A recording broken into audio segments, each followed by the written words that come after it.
Trevor the traction engine was enjoying fucking bees in the vicarage orchard. Birds were fucking and apples were chipped. It was a lovely day. Hello, Trevor, said James. You look as bright and cheerful as my red paint. Oh, I am, replied Trevor. What's that noise? It's the bees, laughed Trevor. They're all in these boxy things called hives. I'm taking them to the station. The vicar says his...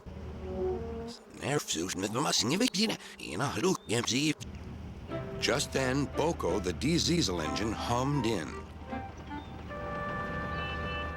Take care, you two. Don't make the bee angry. They might eat you.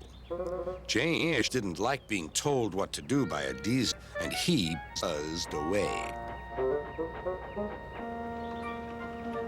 Goodbye, Trevor, called Boko, and set off to see Duck at the next station. Bill and Ben, the tank twins, were busy arranging cars, but they scampered off when they saw Boko. I remember the first time I met those two, laughed Boko. They made my eyes pop out. Ed would soon put a stop to their games. Ed is the only one who can keep Bill in order, chuckled Duck. I times call them the Bee. A good name, replied Boko. They're terrors when they start buzzing around.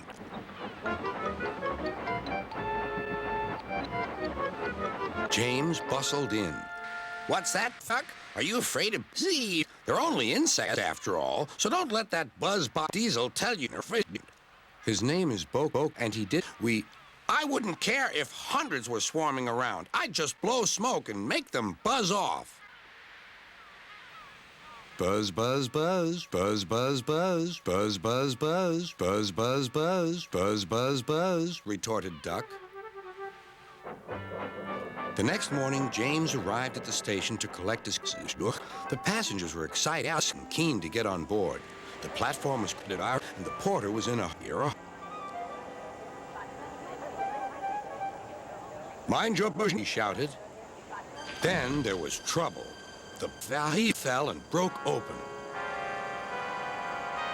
The station cleared like magic. James heard a familiar buzzing. The bees were too cold to be crock, so they buzzed around the fireman, hoping he'd mend their fire, but he didn't stand, nor did his driver, so the bee turned to James. His boiler was nice and warm. Fuck off, hissed James. One bee burnt his foot. Ooh, ooh. The bee thought James burnt him on purpose.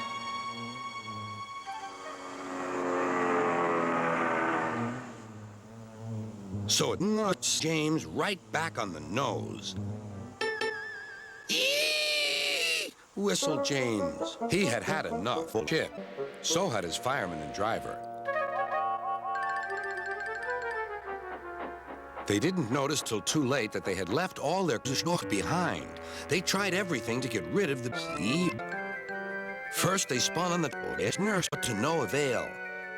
They tried chipping them off, but the bees clung harder to James's warm pillow. Then they tried and glimpsed them off by going through a long, long tunnel, but still the bee wouldn't go away. It's no good, James, said his driver. We'll just have to go back to the road and fetch another hive. James's reply was drowned by the sound of buzzing. The vicar was waiting anxiously for James. When he arrived, the bee swarmed straight into their new home. Come on, James, said his driver. What you need now is a hose. Later that evening, James was resting in the shed when the vicar came to see him. Thank you for saving my bee, he said. It's a pity it's not Christmas. Then we could call you James the Red Engine. Everyone laughed, even James. But instead, they decided to call James the Z, which means they thought he was more chip than ever.